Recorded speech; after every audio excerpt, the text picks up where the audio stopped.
오늘은 말씀 읽은 제목을 가지고 복음에 합당한 그리스도인이라는 제목으로 하나님의 말씀을 함께 나누고자 하는데요.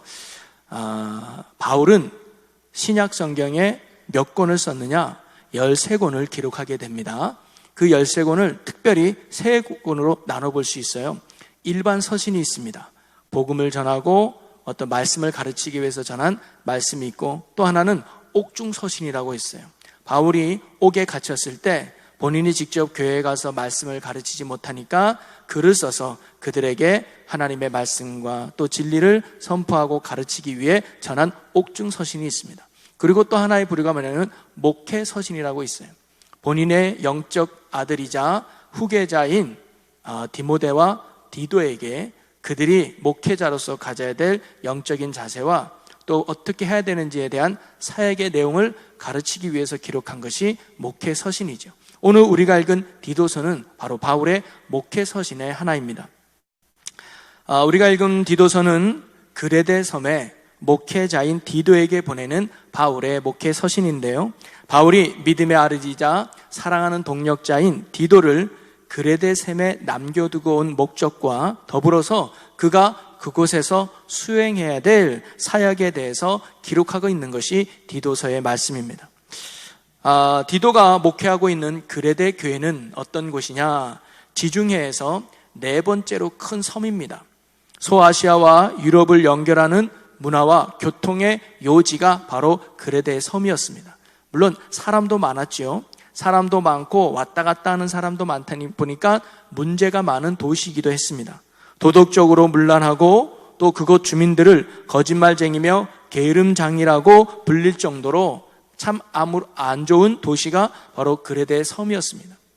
그리고 그것에서는 그 그레데 교회 안에는 할례를 구원의 필수 조건으로 강조하고 주장하는 유대파 사람들도 많이 있어서 그들이 그레데 교회생들을 핍박하기도 하고 강제로 할례를 받으라는 거짓 교리와 가르침을 주기도 했습니다. 또 하나님의 구원 진리를 왜곡하며 가르치는 거짓 교사들이 많았던 교회가 바로 그레데 섬 교회였고, 그 교회를 담임하고 있는 목사가 바로 디도였습니다.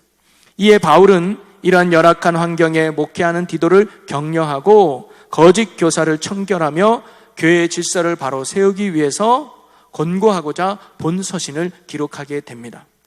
그래서 바울은 본인이 노년에 있으면서 본인이 세운 교회에 디모데나 또는 디도에게 사역의 중요한 2가지를 권면하고 사역하는데, 그 첫째는 뭐냐면 교회를 박해하고 핍박하는 외부의 어려움 속에서도 성도들을 흔들림 없이 격려하는 일에 바울이 힘썼습니다. 또 하나는 거짓 복음, 아까 말했듯이 율법적 교리를 강조한다든가 아니면 다른 예수를 복음을 증거한다든가 이런 거짓 복음에서부터 교회를 보호하고 지키는 일이 이 바울의 노년의 중요한 영적 사역이었습니다. 당시 바울에게 있어서 중요한 건 본인이 직접 또다시 교회를 개척하고 복음을 증거해서 많은 사람들을 예수 믿게 하는 게 중요했던 것이 아니라, 노년의 바울은 본인이 세웠던 교회와 본인이 전도했던 교인들이 이제는 무너지지 않고 이래는 쓰러지지 않도록 끝까지 견고한 믿음과 튼튼한 교회로 세우는 일에 마지막 사역에 힘썼던 사람이 바로 바울이었던 것이죠. 저는 이 마지막에 바울의 사역이 이 시대에 참으로 중요한 사역이라고 전 개인적으로 생각합니다. 뭐냐면 세상이 교회를 욕하는 이유, 세상에 그리스도가 영향력이 없는 이유는 교회 숫자가 적어서가 결코 아니죠. 성도의 숫자가 적어서가 결코 아닌 것입니다. 일제시대 때 3.1운동을 주도했던 많은 사람의 대부분의 지도자가 크리스찬들이었습니다. 특별히 감리교인들이 많았다고 하죠. 그때 당시 기독교인은 5%도 안 됐습니다. 5%도 안 된 그리스도인들이 사회의 어떤 정의와 하나님의 구원 사역에 앞장섰던 믿음의 영향력을 끼쳤던 그리스도인이었단 말이죠. 근데 지금은 그와 비교할 수 없을 만큼의 많은 교회가 세워지고 많은 크리스찬들이 생겨났는데, 그때보다 더 못하게 교회가 욕을 먹고 영향력을 잃어가고 있는데 그 이유가 어디 있을까? 그것은 바로 교회 숫자가 적어서도 아니고 성도의 숫자가 적어서도 아니라 교회다운 교회가 부족하고 성도다운 성도가 부족하기 때문이 아닐까. 이 말은 바꿔 말하면 건강한 교회가 사라져가고 건강한 성도가 없어지기 때문에 그러한 부족함이 이 한국 땅에 있는 게 아닌가 생각이 들었습니다. 그래서 저는 신학을 공부하고 대학원을 나오고 목회를 나름 계획을 할 때 어떤 생각을 했냐면 저는 개척은 전혀 아니라고 생각했습니다. 그래서 저는 있는 교회 건강하게, 이게 제 신앙의 모토였습니다. 그래서 저는 개척은 전혀 할 마음이 없고 그것은 진짜 하나님의 부르심을 받고 은사 있는 사람이 개척하는 것이고 나는 어느 곳에 가든지 그 교회를 건강하게 세워가고 내게 누구 어떤 영혼이 붙여지든지 그 영혼을 건강하게 세우는 것이 제 목회의 방향이고 하나님이 원하시는 거라 생각이 들었습니다. 지역에 아무리 100개의 교회가 있어도 그 100개의 교회가 비실비실한 교회라면, 그러나 그 지역에 한 교회가 건강하다면 오히려 100개의 교회보다 그 건강한 한 교회가 지역을 살리고 복음화시키는 큰 힘이 된다고 한다고 저는 생각이 듭니다. 하나님께서 부족한 종을 또 충주제일교회에 세워주시고 부르신데도 그러한 목적과 뜻이 있는 게 아니겠는가. 이 교회를 더욱 건강하게 세워가고 성도들을 더욱 믿음 안에 견고하게 세우라는 사명이 제게 있지는 않을까 생각하면서 앞으로의 저의 목회를 해나가고자 합니다. 여러분들도 그런 비전과 목적을 가지고 교회가 커지기보다는, 교회가 넓어지기보다는 내실을 다지면서 하나님이 보시기에 건강한 교회가 되고 우리들이 건강한 성도가 되어서 맡겨진 사명과 이 시대의 사명을 잘 감당할 수 있는, 하나님의 기쁨이 될 수 있는 교회로 성장하고 세워지는 우리 모두가 되기를 주님의 이름으로 간절히 축원합니다. 그러면 여러분, 건강한 교회가 무엇일까요? 앞으로 여러분들 헬스 다니시고 그래서 병들지 마시고 여러분 육적으로 건강한 게 건강한 교회냐? 그렇지 않고 제가 몇 가지 건강한 교회가 갖는 모습이 뭔지를 여러분 아마 오시다가 현수막이나 프랭카드에도 보셨을 거예요.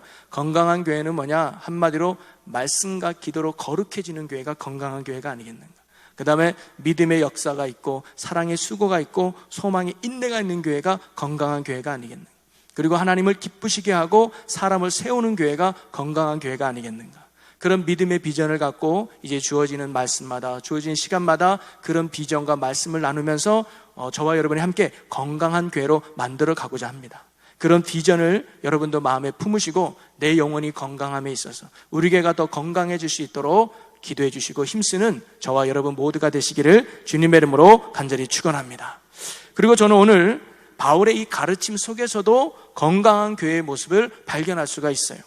바울이 디도에게 강조했던 두 가지 점은 뭐냐면, 하나는 핍박과 유혹 속에서도 흔들리지 않는 교회를 만드는 거였습니다.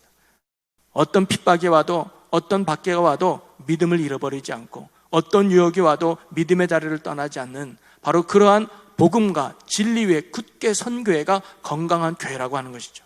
또 하나는 뭐냐면 거짓 가르침에 흔들리지 않고 참 진리의 말씀대로 살아가는 성도입니다.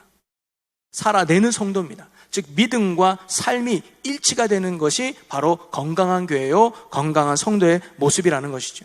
아는 것에 머물러 있지 않고 배운 것에 머물러 있지 않고 삶 속에서 그리스도의 향기가 되도록, 그리스도의 빛이 내도록 힘쓰는 교회, 바로 그러한 교회가 저는 건강하고 하나님 기뻐하는 교회라고 생각이 듭니다. 바울은 바로 그네네 교회에게 거짓 가르침을 따르지 말고 참된 진리를 수호하며 나아가 그 말씀대로 의롭고 구원에 합당한 삶을 살아갈 것을 권면하고 있는 것이죠. 그래서 오늘 말씀 제목이 뭡니까? 복음에 합당한 그리스도인이에요. 저는 우리 교회가 그런 교회가 되기를 간절히 소망합니다. 교회 안에서만 칭찬 듣고 교회 안에서만 청사 같다는 소리를 듣는 게 아니라 여러분의 가정에서 또 여러분의 직장에서 여러분이 있는 삶의 터전 속에서 하나님의 그리스도의 향기를 나타내고 말씀의 빛을 나타내며 예수님의 사랑을 실천하고 사랑과 복음의 능력을 보여줄 수 있는, 그래서 한마디로 복음에 합당한 그리스도인으로 살아갈 수 있는 그런 저와 여러분의 삶이 되었으면 좋겠습니다. 그것이 건강한 교회요, 하나님이 오늘날 원하는 교회의 모습이 아닐까 생각이 듭니다. 그러면 우리가 복음에 합당한 그리스도인으로 살아간다는 것은 구체적으로 어떤 모습일까요? 오늘 바울은 디도에게 말씀해주는 오늘 본문 내용을 가지고 우리가 세 가지를 한번 생각해 보려고 합니다. 복음에 합당한 그리스도인은 구체적으로 어떤 삶을 살아가는 것일까? 그 첫째는 우리 한번 제목을 읽어보겠습니다. 시작. 바른 교훈을 지키는 생활을 합니다. 자, 1절 말씀인데요. 우리 1절 말씀을 함께 읽어보겠습니다. 오직 너는 바른 교훈에 합당한 것을 말하여. 여기서 바른 교훈이란 무엇일까요? 바로 하나님의 말씀과 사도들의 가르침을 뜻하고 있습니다. 그리고 말하여라는 의미는 뭐냐면 바로 이 가르침대로 살아가라는 뜻이죠. 말하라는 것은 뭐예요? 그러한 삶을 살아내라는 것입니다. 그래서 바울은 그리스도인의 인격과 영성을 위한 덕목들을 하나하나 강조해 가고 있습니다. 오늘 말씀을 쭉 읽어보면 바른 교훈에 합당한 것을 삶으로 살아내라. 이것은 믿음뿐만 아니라 믿음과 더불어 너의 삶의 인격을 다듬어가라, 이런 말씀으로 볼 수 있어요. 그러면서 늙은 남자부터 쭉까지 몇 가지 이야기를 해요. 우리 한 절 한 절을 보면 2절 말씀을 한번 읽어볼까요? 2절 말씀, 자 시작. 늙은 남자로는 절제하며 경건하며 신중하며 믿음과 사랑과 인내함에 온전하게 하고. 늙은 남자, 나이 기준은 모르겠어요. 그냥 나이가 좀 많은 남자들은 이러한 삶을 살아야 돼 라고 말하는 거예요. 절제할 줄 알고 경건하며 신중하고 믿음과 사랑과 인내함으로 온전한 삶을 살아라. 이게 그리스도인으로 늙은 남자에게 주는 바른 교훈의 삶의 모습이라는 거예요. 또 늙은 여자에게는 이렇게 권면합니다. 3절 읽어볼까요? 늙은 여자로는 이와 같이 행실이 거룩하며 모함하지 말며 많은 술의 종이 되지 아니하며 선한 것을 가르치는 자들이 되고, 여기 보면 늙은 여자는 이와 같이 행실이 거룩하며, 뭐 당연하죠. 모함하지 말며, 그냥 남을 헐뜯거나 남을 비방하고 거짓말하지 말라는 거죠. 이게 맞는 것 같아요. 여자분들 모이면 말을 많잖아요. 모함하지 말라는 거예요. 그 다음에 술의 종이 되지 아니하며, 그때 당시 여자분들이 술을 좋아했던 것 같아요. 우리 교회는 그런 분이 없는 것 같습니다만은 여자분들이 이렇게 한두 잔 하면서 술의 종이 되지 마라, 술의 노예가 되지 마라, 그리고 선한 것을 가르치는 자들이 되라. 그러면서 4절에 또 이렇게 이어서 말합니다. 그들로 젊은 여자들을 교훈하되 라고 나오죠. 즉 젊은 여자들에게 바른 것을 가르칠 줄 아는 삶이 되라는 거예요. 한마디로 말하면 본이 되라는 거예요. 늙은 여자들은 삶의 젊은 여자에게 본이 되라는 거죠. 저는 우리 교회가 그런 교회가 됐으면 좋겠습니다. 젊은 집사님들은 나이 드신 권사님을 삶의 본으로 삼는 거예요. 야, 나도 신앙생활하면 저 권사님처럼 해야지. 야, 나도 믿음 생활하면 저 권사님처럼 해야지. 이런 삶의 본이 되어질 수 있는 나이 많은 성도님들, 그 다음에 그 본됨을 따를 수 있는 젊은 교인들이 있는 교회라면 그 교회가 건강한 교회 아닐까요? 그 다음에 또 하나는 젊은 여자에게 또 이렇게 권면하죠. 우리 4절 5절 한번 보겠습니다. 한번 볼까요? 그들로 젊은 여자들을 교훈하되 그 남편과 자녀를 사랑하며. 젊은 여자는 남편과 자녀를 사랑해야 된대요. 또 하나 5절을 보면 신중하며 순전하며 집안일을 하며 선하며 자기 남편에게 복종하게 하라. 네, 한마디로 말하면 저는 가정에 충실해라, 이런 의미로 다뤄들어요. 젊은 여자는 바깥 일에 신경 쓰는 것이 아니라 내 자녀를 잘 키우고 남편이 잘 세워줄 수 있도록 집안일에 성실하게 행하는 것, 이것이 당시 젊은 여자들이 가져야 될 바른 교훈의 삶이었다는 것이죠. 자, 그런데 이렇게 살아가야 될 이유가 어디 있는가? 결론과 같은 말씀이 5절 후반절에 나와요. 이는, 읽어보겠습니다. 시작. 이는 하나님의 말씀이 비방을 받지 않게 하려 함이라. 아멘. 그 당시에는 지금도 마찬가지죠. 남편은 잘 안 나오는데 우리 요즘도 여자분들이 많이 나오잖아요. 당시에도 마찬가지였어요. 남자들은 뭐 일한다 체면상 교회를 안 나왔는데 이 부인들은 참 교회를 열심히 다녔단 말이죠. 그러면서 젊은 부인들에게 말하는 거예요. 가정일에 충실하십시오. 남편에게 복종하십시오. 자녀들을 끔찍히 사랑하십시오. 집안일을 열심히 하십시오. 왜? 하나님의 말씀이 비방을 받지 않아야 됩니다. 그러는 거예요. 쉽게 말하면 내가 왜 교회 안 나가는 줄 알아? 당신 때문에 안 나가는 거야, 내가. 이런 말 듣지 말라는 거죠. 예. 부인이 집사님이야. 교회에서 많이 한대. 집에서는 전혀 덕이 안 돼. 교회 간다고 빨래도 안 하고 밥도 안 해놔. 교회 간다고 애들은 내팽개쳐. 이러면 안 된다는 거죠. 집안일에 있어서 성실하게 인격적으로 덕을 쌓아서 남편이 비방하지 않도록. 교회 다니니까 뭔가 다른데? 교회 다니니까 뭔가 성실한데? 그래야 여보, 이번 주에 교회 한번 갈까요? 먹힌다는 거죠. 그래서 하나님의 말씀에 비방을 받지 않도록 우리가 삶 속에서 이런 성실함, 이런 바른 교훈대로 지키는 그런 인격적인 노력이 필요하다는 말씀이죠. 또 젊은 남자들에게도 이렇게 가르쳐줍니다. 6절 8절 말씀 한번 읽어볼까요? 너는 이와 같이 젊은 남자들을 신중하도록 권면하되 범사에 내 자신이 선한 일을 본을 보이며 교훈에 부패하지 아니함과 단정함과. 그들에게 이 디도도 젊었으니까 젊은 남자들의 본이 되라 이 말이죠. 그러면서 뭘 가르치냐? 교훈에 부패하지 아니함과. 이 교훈에 부패하지 않는다는 것은 뭐냐면 교훈대로 살라는 거죠. 교훈대로 살지 않으면 안 된다. 즉 말씀대로, 가르침대로 너의 삶 속에서 그렇게 살아라. 그리고 단정함과, 그 다음에 8절을 볼까요? 책망할 것이 없는 바른 말을 하게 하라 그래. 책망할 것이 없는 바른 말, 이 말은 뭘까요? 정직하라는 거예요. 진실대로 하라는 거죠. 여기서 한 말 하고 저기서 한 말 다르면 안 되고 솔직하고 진실하고 바르게 말한 대로 살아가라. 이런 권면이 젊은 남자들에게 있어요. 왜 그랬느냐? 대적하는 자로 한번 읽어보겠습니다. 시작. 이는 대적하는 자로 하여금 부끄러워 우리를 악하다 할 것이 없게 하려 함이라. 악의 비방거리가 되지 않도록 하라 이 말이죠. 내 그럴 줄 알았어 너. 어? 뭐 교회 다니면 뭐 좋다고 내 그럴 줄 알았어. 거 봐, 너 죄 짓는 거 내가 봤어. 네가 거짓말하는 거 봤어. 야, 교회 다녀도 아무 소용이 없네. 여보시오, 아무개 교회 다닌다고 잘난 척하지만 달라진 거 아무것도 없어요 하면서 비방거리가 되지 않게 하라는 거죠. 그러기에 우리의 삶이 신앙생활은 참으로 중요하다는 겁니다. 물론 삶을 통해서 구원받는 건 아닙니다. 이미 우리는 예수 그리스도를 믿음으로 말미암아 구원받고 하나님의 자녀가 되고 천국 백성이 됐어요. 근데 이제는 그런 천국 백성다운 삶을 살아가야 돼요. 왜? 그래서 우리를 통해 하나님의 살아계신과 하나님의 역사를 나타내야 된다는 것이죠. 그리고 종들에게도 말씀합니다. 9절 10절을 한번 볼까요? 9절, 종들은 자기 상전에게 범사에 순종하여 기쁘게 하고 거슬러 말하지 말며.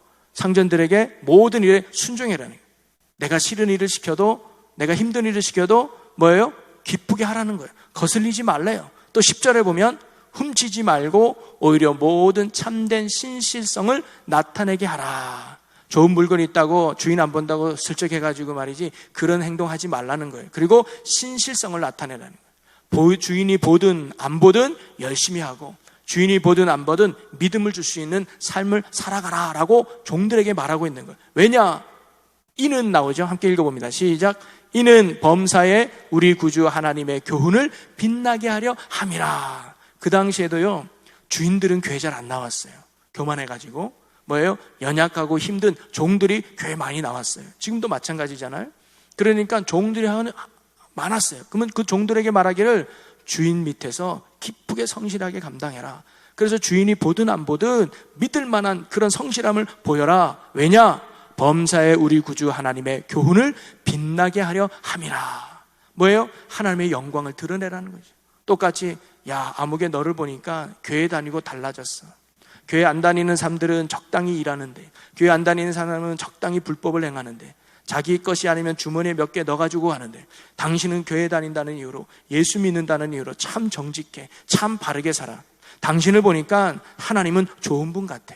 당신을 보니까 하나님은 정말 살아계신 것 같아.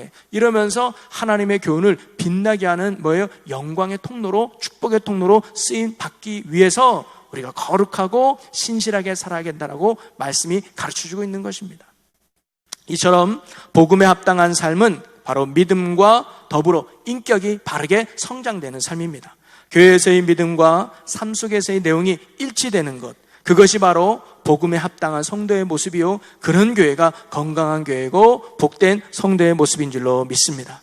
우리 교회와 또는 저와 여러분들이 이와 같이 삶 속에서 그리스도의 말씀대로 순종함으로 거룩한 성품과 인격을 나타낼 수 있는 복음에 합당한 삶을 살아가시기를 주님의 이름으로 간절히 축원합니다. 두 번째는 무엇이 복음에 합당한 삶이냐? 그것은 바로 하나님의 백성으로서 선한 일을 하는 것입니다. 자, 바울은 예수님이 죽으신 이유를 말하면서 우리를 향하신 하나님의 목적이 있음을 말씀해주고 있는데요, 우리 14절 말씀을 같이 읽어보겠습니다. 시작. 그가 우리를 대신하여 자신을 주심은 모든 불법에서 우리를 속량하시고 우리를 깨끗하게 하사 선한 일을 열심히 하는 자기 백성이 되게 하려 하심이라. 아멘. 하나님이 우리를 대신해서 십자가에 죽으신 이유는 우리의 모든 죄를 속량하시고 우리를 깨끗하게 해주셨는데 그 이유와 목적이 뭐냐? 바로 선한 일을 열심히 하는 자기 백성이 되게 하려 하심이라. 아멘. 한마디로 말하면 우리를 구원해 주신 이유, 우리를 자녀 삼아 주신 이유가 뭐냐? 선한 일을 하기 위해서 우리를 자녀 삼아 주셨다는 거죠. 그러면 선한 일이 무엇일까요? 바로 복음에 합당한 그리스도인은 선한 일을 하는 사람인데, 선한 일이 무엇이냐? 단순히 어려운 사람을 도와주고 착한 일을 하는 것을 말하는 것이냐? 이것은 단순히 도덕적 의무만을 말하는 것은 아닙니다. 물론 그것도 포함되지만 그 이상의 가치와 의미가 바로 선한 일 속에 담겨져 있는 것이죠. 그것은 바로 한마디로 말해서 선한 일은 하나님이 기뻐하는 바를 행하는 것이 선한 일인 줄로 믿으시기를 바랍니다. 우리의 삶 속에서 무엇을 하나님이 기뻐하는지를 알고 그 일을 행하는 것, 그것이 바로 선한 일이라는 것이죠. 그러면 하나님이 가장 기뻐하는 일이 뭘까요? 물론 많은 일이 있을 수 있습니다. 그러나 가장 큰 기뻐하는 일은 다른 게 아니라 하나님을 예배하는 것이 선한 일인 줄로 믿으시기를 바랍니다. 이사야 44장 21절에 보면 우리 함께 읽어보겠습니다. 시작. 이 백성은 내가 나를 위하여 지었나니 나를 찬송하게 하려 함이니라. 아멘. 하나님이 이스라엘 백성을 지었다는 말은 이스라엘 백성을 구원하고 이스라엘 백성을 선택한 이유는 뭐냐면 이스라엘 백성을 통해서 하나님이 찬양받기 위해서는. 그래서 이스라엘 백성이 하나님을 예배하고 하나님을 자랑하고 하나님께 영광 돌리는 삶을 살기 위해서 하나님이 이스라엘 백성을 선택하셨다는 거죠. 하나님께서 기뻐하는 삶이 무엇이냐? 바로 우리가 하나님을 예배하고 하나님을 인정하고 하나님을 찬양하고 하나님을 섬기는 것, 이것이 바로 하나님이 기쁘게 여기시고 하나님이 좋게 여기시는 선한 일인 줄로 믿으시기를 바랍니다. 그러기에 오늘 이 수요일 날 저녁에 나와서 예배드리는 여러분이 지금 하나님 앞에 선한 일을 하고 있는 거예요. 하나님 앞에 찬양하는 것 자체가 선한 일이고 주를 위해서 봉사하고 헌신하는 것 자체가 바로 선한 일인 줄로 믿으시기를 바랍니다. 그리고 또 하나 가장 중요한 선한 일은 뭐냐면 바로 영혼을 구원하는 것이 하나님이 여기는 가장 큰 선한 일이라는 거죠. 하나님이 무엇을 가장 기뻐하실까요? 또 무엇을 가장 좋아하실까요? 그것은 바로 죄인 하나가 돌이켜서 하나님께로 돌아오는 것을 하나님이 가장 기뻐하신다는 겁니다. 누가복음 15장 7절 말씀해 보니까 내가 너희에게 이르노니 이와 같이 죄인 한 사람이 회개하면 하늘에서는 회개할 것 없는 의인 99으로 말미암아 기뻐하는 것보다 더하리라. 말 잘 듣고 하나님 말씀에 늘 순종하고 주를 위해서 헌신하는 의인 99명보다 하나님은 죄인 하나가 회개하고 하나님께로 돌아오는 것을 하나님은 더욱 기뻐하신다는 겁니다. 그만큼 하나님이 가장 기쁘게 여기시고 선하게 여기시는 일은 뭐냐? 바로 영혼 구원에 있다고 하는 것이죠. 저는 우리 교회가 이처럼 하나님을 위한 선한 일에 힘쓰는 교회가 되기를 주님의 이름으로 간절히 소망합니다. 하나님을 찬양하는 일에, 하나님을 자랑하는 일에, 하나님께 영광 돌리는 일에, 하나님을 예배하는 일에 힘쓰는 선한 교회가 되기를 소망합니다. 그리고 더 나아가 하나님의 영혼을 구원하는 일에 힘쓰는 그런 선한 교회가 되기를 주님의 이름으로 간절히 축원합니다. 우리 교회가 하는 모든 목적의 방향은 영혼 구원에 맞춰져 있어야 되는 거죠. 두 가지입니다. 하나님을 기쁘시게 하는 거하고 사람을 세우는 것, 그것이 바로 복음에 합당한 교회요, 복음에 합한 성도인 줄로 믿습니다. 그리고 마지막 세 번째는 날마다 구원의 은혜를 증거합니다. 구원의 은혜를 증거하는 삶을 살아가는 것이 바로 복음에 합당한 그리스도인의 모습이라는 거죠. 11절 말씀을 한번 봅니다. 모든 사람에게 구원을 주시는 하나님의 은혜가 나타나. 여러분, 구원은 어떤 특정한 사람에게만 주어지는 것이 결코 아니죠. 모든 사람에게 주어지시는 하나님의 은혜의 선물이 구원인 줄로 믿습니다. 그러기에 힘 있는 사람만 받고 돈 있는 사람만 받고 능력 있는 사람만 구원을 받는 게 아니라 사람의 조건이나 환경에 전혀 상관없이 일방적인 하나님의 은혜로 거저 주어지는 것이 바로 구원이라는 것이죠. 그리고 이 구원받은 성도는 이제 무엇으로 살아가느냐? 하나님의 은혜로 살아간다는 것이죠. 이 말은 하나님과 함께 성령님과 함께 살아가는 것을 의미할 수 있습니다. 그리고 이처럼 하나님이 나와 함께 하시고 그리고 성령님이 나와 함께함으로 말미암아 내 삶이 하나님의 은혜로 살아가고 있다는 사실을 우리가 삶 속에서 증거하며 살아가야 된다는 거예요. 그것이 바로 복음에 합당한 성도의 모습이라고 바울에게 가르쳐 주는 것입니다. 여러분, 콩 심으면 콩이 나잖아요. 사과나무에 사과가 열매를 맺잖아요. 마찬가지로 내가 하나님의 은혜로 구원을 받았다면 내 삶 속에서 하나님의 은혜의 열매가 나타나야 된다는 거예요. 하나님의 사랑의 열매가 나타나고 하나님의 능력의 열매가 나타나고, 그래서 나를 통해서 살아계신 하나님이 보여지는 삶, 증거되어지는 삶, 그런 삶을 사는 것이 바로 복음에 합당한 그리스도인의 모습이라는 겁니다. 교회를 10년 다니고 20년 다녀도 가족이 교회 다니는지 몰라. 직장의 동료들이 이 사람이 교인인지 몰랐어. 한번 돌아봐야 된다는 거죠. 누구든 알아내야 돼요. 증거함으로, 삶으로 나타내 보여야 된다는 것이죠. 그것이 바로 합당한 성도의 모습입니다. 우리가 세상 속에서 저는 예수 믿는 사람입니다, 저는 구원받은 사람입니다, 저는 하나님을 아버지로 섬기고 하나님이 저의 왕입니다 라고 고백한다면 무엇으로 그 사실을 우리가 증명하며 살아가야 될까요? 교회 등록 카드를 내밀어서 내가 이런 사람입니다, 세례 증서를 내밀어서 내가 이렇게 구원받은 사람입니다, 하나님이 살아계십니다 라고 보여주는 것이 아니라 뭐로? 내 삶으로. 내가 은혜로 말미암아 구원받은 하나님의 사랑하심과 하나님의 은혜와 하나님의 능력을 내 삶 속으로 증거하고 증명하고 보여주는 삶을 살아가는 것, 그것이 바로 복음에 합한 성도의 모습이라는 것이죠. 바로 삶 속에서 하나님의 은혜가 증거되어지는 삶을 살아야 되는 것입니다.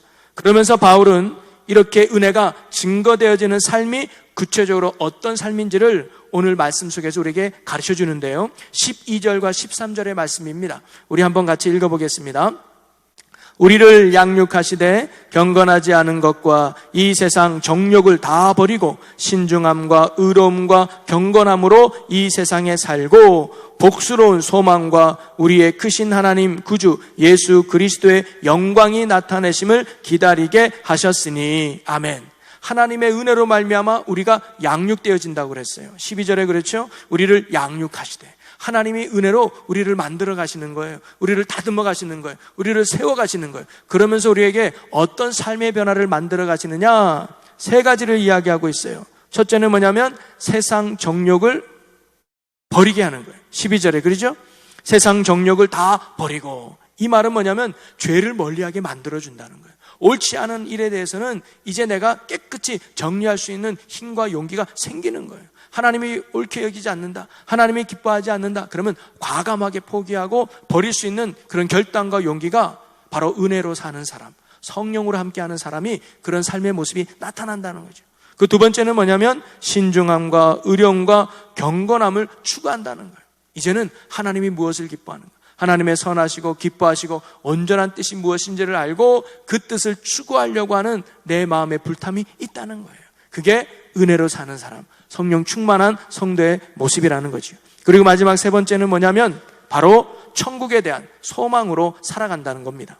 오늘 13절에도 보면 복스러운 소망과 우리의 크신 하나님 구주 예수 그리스도의 영광이 나타내심을 기다리며, 하나님의 응답을 기다리며 하나님 나라에 갈 것을 기다리며 소망 가운데 살아간다는 거죠. 이 땅에 욕심을 내려놓고 하늘에 소망을 두며 살아가는 성도, 그런 사람이 바로 은혜로 사는 성도의 모습이라는 겁니다. 이런 사람이 돈 몇 푼 때문에 사람을 무시하고 해칠 수 있을까요? 또 이런 사람이 승진하겠다고 출세하겠다고 사람을 비방하며 살아갈 수 있을까요?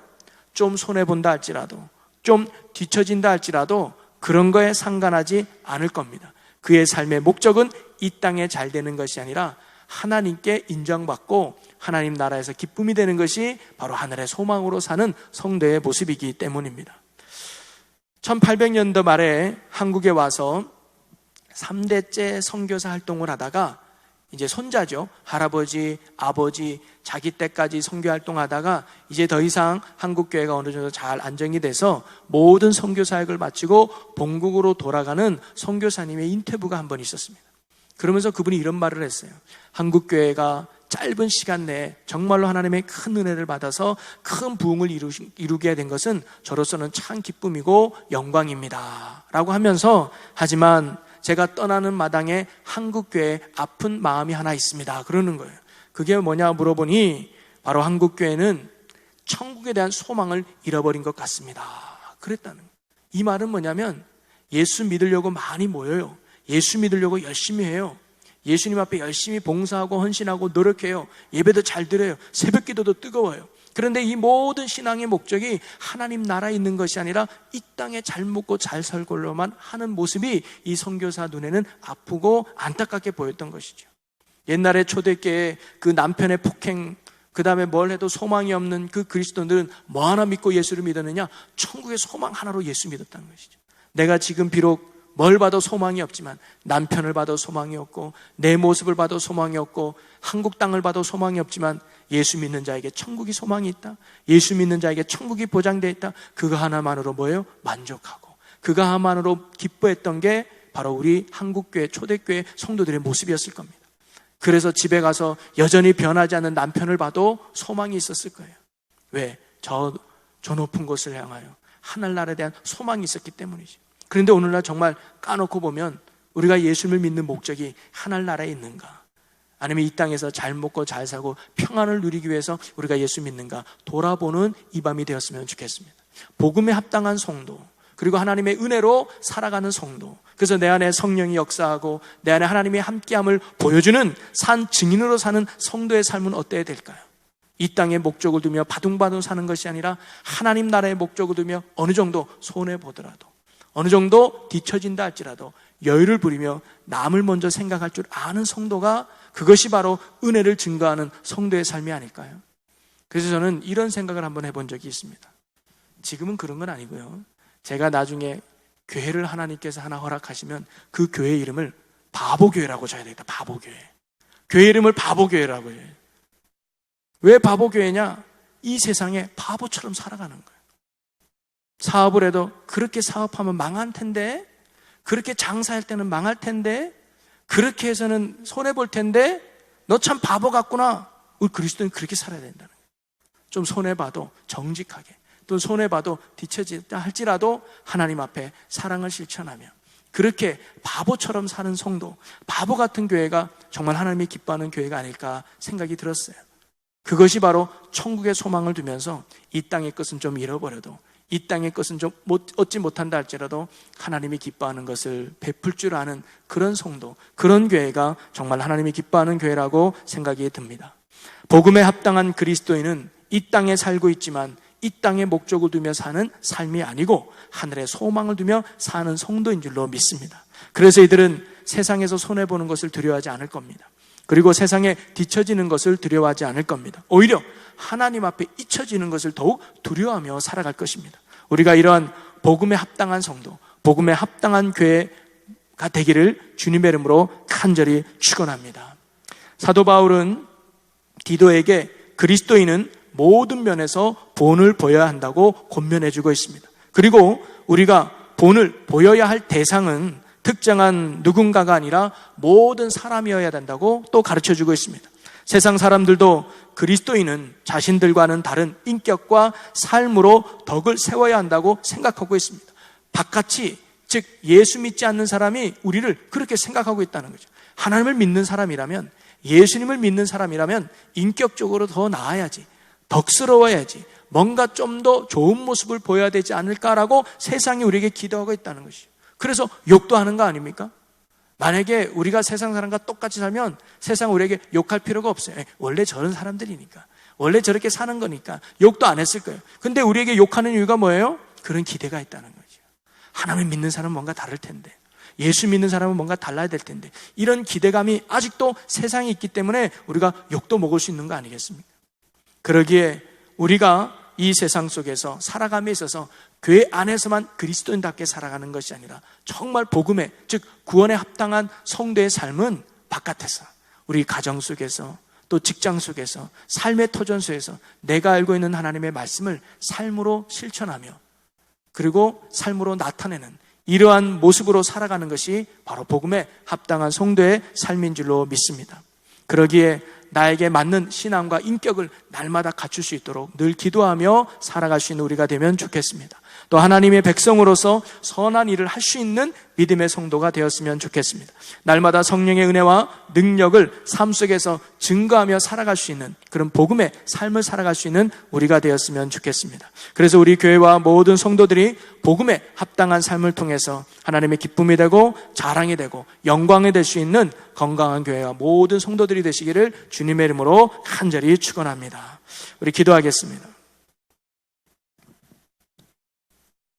사랑과 은혜가 많으신 아버지 하나님, 우리들이 복음에 합당한 그리스도인으로 온전히 살게 하여 주시옵소서. 믿음과 더불어 인격도 성숙하게 하사 어느 곳에 있든지 그리스도의 향기가 되며 빛이 되는 삶을 살아내는 저희들이 되게 하여 주시옵소서. 하나님의 백성으로 선한 일을 도모하는 자들이 되게 하여 주시며 하나님을 찬양하고 예배하는 일에 힘쓰고 영혼들을 구하는 일에 힘쓰는 주의 성도들이 되게 하여 주옵소서. 그리고 내 안에 역사하시는 성령님의 크신 은혜를 삶으로 증거하는 자들이 되게 하여 주옵소서. 죄를 멀리하고 의를 쫓게 하시며 무엇보다 하늘의 소망으로 살아가는 우리 모두가 되게 하여 주시옵소서. 우리의 영원한 소망과 능력이 되시는 우리 주 예수 그리스도의 이름으로 기도하옵나이다. 아멘.